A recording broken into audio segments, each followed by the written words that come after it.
राधे राधे दोस्तों, नमस्कार। Rajasthan exam hub में आपका स्वागत है। आज हम जो है दुर्ग का जो टॉपिक है उसको आगे बढ़ाते हुए आज हम पढ़ेंगे गागरोन के दुर्ग के बारे में। गागरोन का जो दुर्ग है वर्तमान में ये पड़ता है झालावाड़ में, तो इसी के बारे में पढ़ेंगे। ये एक प्रकार का जल दुर्ग भी है, तो इसके बारे में जितनी भी जानकारी है जो एग्ज़ाम के हिसाब से काफ़ी महत्वपूर्ण या इम्पोर्टेंट है उसके बारे में पढ़ेंगे। तो चलते हैं आगे। गागरोन का दुर्ग, तो देखो आपके सामने जो ये दुर्ग दे रखा है जिसका चित्र आपको दिख रहा है, ये दुर्ग कौन सा है? गागरोन का दुर्ग। तो आप देख रहे होंगे कि इसके चारों ओर देखो पानी पानी है ना। तो देखो उसके चारों ओर क्या है? पानी पानी है। तो देखा जाए तो ये देखो ये सारा क्या है? यहाँ पे पानी पानी। और ये जो क्षेत्र है वह पूरा दुर्ग का, ये क्या है? गागरोन का किला है। इसके चारों ओर पानी है, इसलिए इसको किस किस श्रेणी में रखा गया है? जल दुर्ग की श्रेणी में रखा गया है। आगे देखते हैं। तो देखो यह दुर्ग वर्तमान में कहाँ पे है? झालावाड़ में है। तो यह दुर्ग वर्तमान में कहाँ पे है? झालावाड़ में स्थित है। आगे देखते हैं। गागरोन का दुर्ग काली सिंध आहू नदियों के संगम पे है। जो आपको चारों तरफ पानी दिख रहा है, ये दो नदियाँ आकर मिलती हैं यहाँ पे। कौन कौन सी है? काली सिंध और आहू नदी। कौन सी नदी आकर मिलती है? काली सिंध और आहू नदी यहाँ पर आकर मिलती है। तो वर्तमान में ये दुर्ग कहाँ पे है? झालावाड़ में पड़ता है। और गागरोन का दुर्ग काली सिंध व आहू नदियों के संगम पर स्थित है। आगे देखिए। तो देखो इसीलिए इस दुर्ग को क्या कहा जाता है? जल दुर्ग कहा जाता है। क्या कहा जाता है? जल दुर्ग कहा जाता है। तो राजस्थान का जल दुर्ग किसे कहते हैं? राजस्थान में जल दुर्ग की श्रेणी में किसको रखते हैं? गागरोन के किले को। झालावाड़ में पड़ता है और काली सिंध आहू नदियों के संगम पर पड़ता है। और जो काली सिंध आहू नदियों का संगम है, इसे वहाँ की जो स्थानीय भाषा है, झालावाड़ की जो स्थानीय भाषा है, उसमें क्या कहा जाता है इसे? तो इसे कहा जाता है बेटा, जो इसे स्थानीय भाषा में क्या कहा जाता है? तो सामेला कहा जाता है। क्या बोला था? सामेला कहा जाता है। तो काली सिंध और आहू नदी के संगम को स्थानीय भाषा में क्या कहते हैं? सामेला कहते हैं। और इन दोनों नदियों के संगम पर कौन सा दुर्ग स्थित है? गागरोन का किला है। तो सामेला किसे कहते हैं? तो काली सिंध आहू नदियों के संगम को स्थानीय भाषा में क्या कहते हैं? सामेला कहते हैं। अब बात आती है इसके निर्माण की, कि इसके निर्माणकर्ता कौन है। बात किसकी आती है? इसके निर्माण की। इसके निर्माणकर्ता कौन है? तो देखो परमार राजा बिजल देव ने 7वीं 8वीं शताब्दी में मुकुंदरा नामक पहाड़ी पर, कौन सी पहाड़ी पर है? मुकुंदरा नामक पहाड़ी पर परमार राजा बिजल देव ने 7वीं 8वीं शताब्दी में मुकुंदरा नामक पहाड़ी पर इसका क्या करवाया था? निर्माण करवाया था। तो आपसे पूछा जाए कि गागरोन का दुर्ग कहाँ पे है, किस पहाड़ी पे? तो मुकुंदरा नामक पहाड़ी पे पड़ता है। और निर्माण किसने करवाया था? परमार राजा बिजल देव ने 7वीं 8वीं शताब्दी में करवाया था। आगे पढ़ते हैं इसी के बारे में। इसका उपनाम, तो जो आपने पढ़ा बिजल देव, ये थे डोडा राजपूत। कौन से थे? डोडा राजपूत। इसलिए इस दुर्ग को क्या कहा जाता है? डोडगढ़ भी कहा जाता है। इसके उपनाम पढ़ते हैं। इसके उपनाम में देखो आप, इसके उपनाम में जो इसके उपनाम मिलते हैं हमें, एक तो मिलता है डोडगढ़, एक मिलता है धूलरगढ़। ये दोनों क्या है? इसके उपनाम है। आगे देखते हैं कि जो ये गागरोन दुर्ग है वो वहाँ का सबसे प्रतापी राजा किसे कहा जाता है? तो देखो 12वीं शताब्दी में खींची राजवंश के संस्थापक देवन सिंह खींची ने बिजल देव को हराकर इस दुर्ग पर अधिकार किया और इसका नाम गागरोन रखा। तो देखो पहले इसका नाम क्या था? डोडगढ़। क्या नाम था? डोडगढ़ या धूलरगढ़ था। बाद में देवन सिंह खींची ने इस राजा को, किसको? बिजल देव को हराकर इस दुर्ग पर क्या कर लिया था? अधिकार कर लिया था और गागरोन नाम रख दिया। तो मैं बता दूँ, ये जो देवन सिंह खींची है, यही जो है इसी ने इसका नाम क्या रखा था? गागरोन का दुर्ग रखा था। आगे पढ़ते हैं हम इसके बारे में कि संपूर्ण भारत में एकमात्र ऐसा जल दुर्ग जो बिना नींव के बना है। मतलब उसको जो बनाने में क्या है, किसी भी प्रकार की नींव नहीं बनाई गई, ये सीधा चट्टानों पर निर्मित दुर्ग है। इसलिए संपूर्ण भारत में एकमात्र ऐसा जल दुर्ग जो बिना नींव के बना है। इस दुर्ग में क्या क्या है? तो देखो इस दुर्ग में 100 वर्षीय पंचांग पूरे भारत के लिए प्रसिद्ध है, भारत में प्रसिद्ध है। यहाँ पर क्या बना हुआ है? एक 100 वर्षीय पंचांग बना हुआ है, जो पूरे कहाँ पे? पूरे भारत में प्रसिद्ध है। तो देखा जाए तो 100 वर्षीय पंचांग पूरे भारत में प्रसिद्ध है। संपूर्ण भारत में एकमात्र ऐसा जल दुर्ग जो बिना नींव के बना है। तो ये जो हमें पूछा जाता है एग्जाम में कि ऐसा दुर्ग जो बिना नींव के सीधे चट्टान पर बना है, वो कौन सा? गागरोन का दुर्ग। या जल दुर्ग की श्रेणी में आता है, तो जल दुर्ग की श्रेणी में 3 अन्य दुर्ग दे दिए जाएंगे और एक दे दिया जाएगा गागरोन का दुर्ग। 100 वर्षीय पंचांग जो है किस दुर्ग में स्थित है? तो वो 100 वर्षीय पंचांग है वो गागरोन के दुर्ग में रखा हुआ है।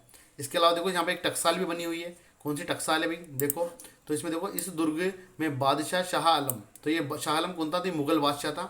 तो इस दुर्ग में बादशाह शाह आलम के समय चांदी का सिक्का ढालने की क्या थी? टकसाल बनी हुई थी। तो आपसे पूछा जाए कि मुगल बादशाह शाह आलम के समय जो है चांदी का सिक्का डालने की टकसाल कहाँ पे थी? गागरोन के दुर्ग में। गागरोन दुर्ग में जो टकसाल बनी हुई थी वो किस बादशाह की थी? तो वो शाह आलम जो बादशाह था, मुगल बादशाह, उसके समय की चांदी के सिक्के डालने की क्या थी, टकसाल बनी हुई थी। आगे देखते हैं, यह दुर्ग विंध्याचल पर्वत श्रेणी पर स्थित है। तो राजस्थान के जो अधिकांश दुर्ग है वो अरावली पर्वतमाला पर स्थित है, लेकिन जो ये एकमात्र दुर्ग ऐसा है जो किस पर, विंध्याचल पर्वत श्रेणी पर बना हुआ है। तो ये दुर्ग किस श्रेणी में, आपसे पूछा जाए कि गागरोन का दुर्ग किस श्रेणी में बना हुआ है, किस पर्वत श्रेणी पर बना हुआ है, तो जो अधिकांश दुर्ग है वो है अरावली पर्वतमाला श्रेणी पर, लेकिन जो गागरोन का किला है वो विंध्याचल पर्वत श्रेणी पर स्थित है। अब आपसे पूछा जाता है कि जो इस दुर्ग में कौन कौन से ग्रंथों की रचना की गई है और किन किन लोगों ने इन ग्रंथों की रचना की है, उनका नाम पूछा जाता है। तो पहला ग्रंथ आता है अपना अचल दास। पहला दुर्ग कौन सा आता है, अचल दास खींची वचनिका। पहला दुर्ग आता है अचल दास खींची वचनिका। तो देखो पहला अपना है अचल दास खींची वचनिका। लेखक कौन थे इसके, तो लेखक थे बेटा इसके लेखक शिवदास गांडव। कौन थे, लेखक शिवदास गांडव इसके क्या थे, लेखक थे। जो ये ग्रंथ है ये किस भाषा में लिखा गया, तो ये ग्रंथ लिखा गया था डिंगल भाषा में। किस भाषा में लिखा गया था, डिंगल भाषा में ये ग्रंथ लिखा गया था। और 1423 में जो है शिवदास गाडव ने इसे लिखा था। तो अचलदास खिचड़ी वचनिका के लेखक कौन है, वो कौन थे, शिवदास गाडव। इस ग्रंथ से हमें किसकी जानकारी मिलती है, तो इस ग्रंथ से हमें अचलदास खींची के शासनकाल के बारे में जानकारी मिलती है। जो अचलदास खींची के शासनकाल के बारे में जानकारी हमें किससे मिलती है, तो अचलदास खिचड़ी वचनिका से मिलती है। लेखक कौन है, शिवदास गाडव है। किस भाषा में लिखा गया, तो डिंगल भाषा में लिखा गया। कब लिखा गया, 1423 में लिखा गया। तो आपके पास क्वेश्चन आता है कि अचलदास खींची के शासनकाल की जानकारी हमें किस ग्रंथ से मिलती है, तो अचलदास खिचड़ी वचनिका से मिलती है। अगला ग्रंथ देखो इसी दुर्ग में लिखा गया है, वो लिखा गया है बेली किशन रुक्मणी वचनिका। जो ये ग्रंथ है ये भी कहाँ लिखा गया है, ये लिखा गया है अपने गागरोन के किले में। तो इसके जो लेखक है वो थे पृथ्वीराज राठौर। जो बेली किशन रुक्मणी वचनिका है, पृथ्वीराज राठौर ने कहाँ पे लिखी, गागरोन के दुर्ग में लिखी है। आगे देखते हैं कि जो बेली किशन रुक्मणी वचनिका है वो किस भाषा में है, तो वो डिंगल भाषा में। किस भाषा में, डिंगल भाषा में। समय कब लिखी गई थी, तो 1577 ईस्वी में जो है बेली किशन रुक्मणी वचनिका लिखी गई है। और इसको लिखने वाले जो लेखक है वो पृथ्वीराज राठौर है। और भाषा किस भाषा में, तो डिंगल भाषा में ये बनी हुई है। इस ग्रंथ में ये दो पात्र के बारे में बताते हैं, एक तो था पाथल, एक है पीथल। दो पात्र बताते हैं, पाथल और पीथल। ये पाथल जो है ये पाथल शब्द है, ये किसके लिए इस्तेमाल करते हैं, ये स्वयं के लिए, खुद के लिए इस्तेमाल करते हैं। तो मैं आपको यहाँ से सुमिल कर, ये पाथल किसके लिए इस्तेमाल करते थे, तो पाथल स्वयं के लिए इस्तेमाल करते थे। और पीथल किसके लिए इस्तेमाल करते थे, तो पीथल करते थे बेटा महाराणा प्रताप के लिए। किसके लिए इस्तेमाल करते थे, महाराणा प्रताप के लिए ये इस्तेमाल करते थे। तो पाथल और पीथल अगर आपसे पूछा जाए तो इसको सम्मिलित करो, तो पाथल का मतलब स्वयं कौन थे, पृथ्वीराज राठौर। और पीथल कौन थे, महाराणा प्रताप। अब देखो एक ग्रंथ और है इसी नाम से, वो आता है पीथल और पाथल। देखो शब्दों का फेयर है, सिर्फ इधर पाथल पीथल है, उधर पीथल और पाथल है। तो पीथल पाथल ग्रंथ की रचना किसने की थी, तो कन्हैया लाल सेठिया ने की थी। तो आप कभी पृथ्वीराज मत भर देना इसको।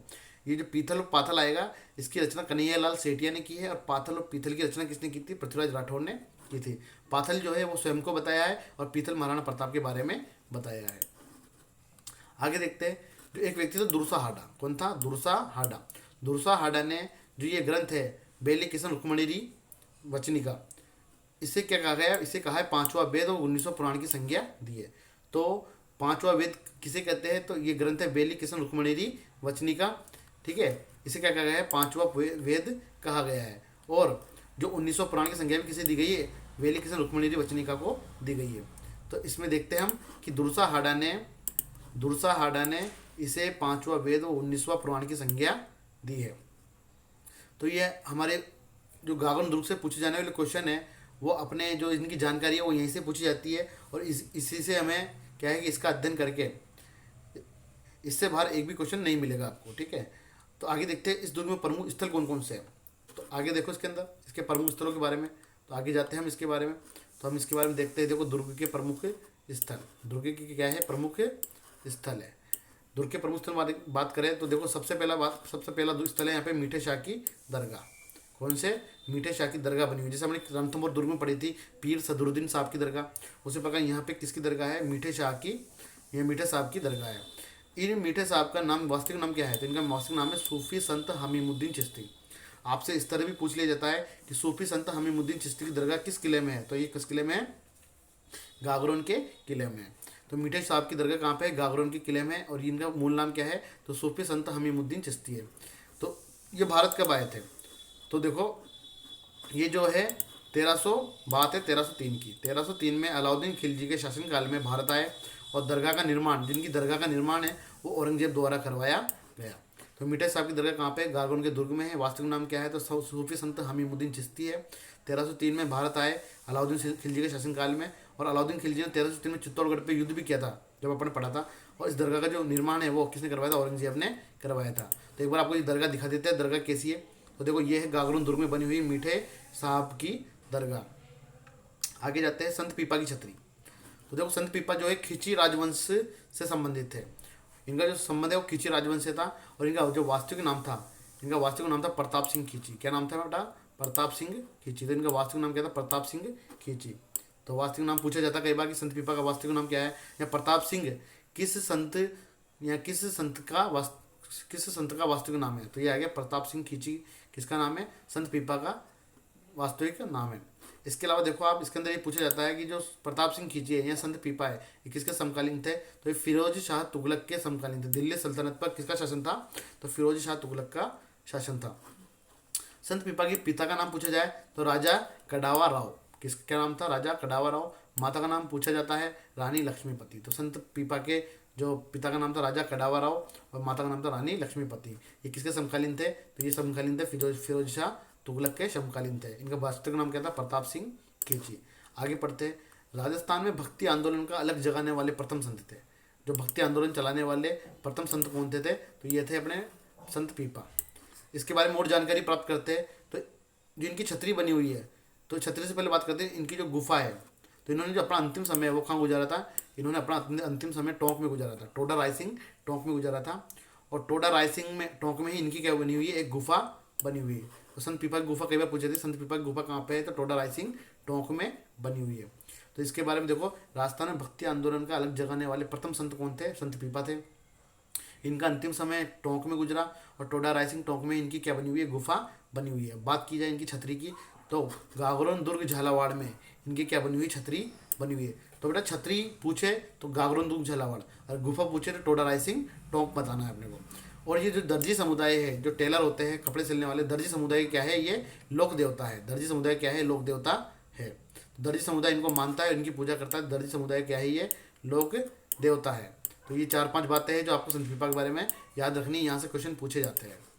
आगे देखते हैं। देखो ये छतरी जो है मैं आपको दिखा रहा हूँ, ये छतरी जो है ये किसकी है? संत पीपा की छतरी है।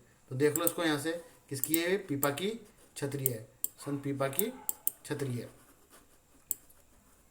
तो ठीक है, तो ये संत पीपा की छतरी देख लो कैसी है, और ये कहाँ बनी हुई है? गागरोन के दुर्ग में बनी हुई है। संत पीपा की छतरी बनी हुई है, गागरोन के दुर्ग में बनी हुई है। ठीक है, आगे देखते हैं। जालिम कोट। तो देखो ये क्या है? तो ये दुर्ग के चारों ओर एक परकोटा बना हुआ है, दोहरा परकोटा। ठीक है ना। इसे जो बनाया गया था दुश्मनों से, आक्रांताओं से, शत्रुओं से बचने के लिए इसका निर्माण करवाया गया था। और जो सेनापति जालिम सिंह झाला है, इसने इसका जो निर्माण है ये किसने करवाया था? तो इसका निर्माण करवाने वाले व्यक्ति थे सेनापति जालिम सिंह झाला। ठीक है, और इन्हीं के नाम पर इस परकोटे का नाम क्या रखा गया? जालिम परकोटा रखा गया। इन्हीं के नाम पर इस परकोटे का नाम क्या रखा गया? जालिम परकोटा रखा गया। और ये क्यों बनवाया गया था? तो ये परकोटा आक्रांताओं से बचने के लिए बनवाया गया था। जो दुर्ग के चारों ओर परकोटा होता है, प्राचीर होती है, वो। इसके बाद जो गागरोनी तोता है, तो झालावाड़ में क्या पाया जाता है? गागरोनी तोते पाए जाते हैं।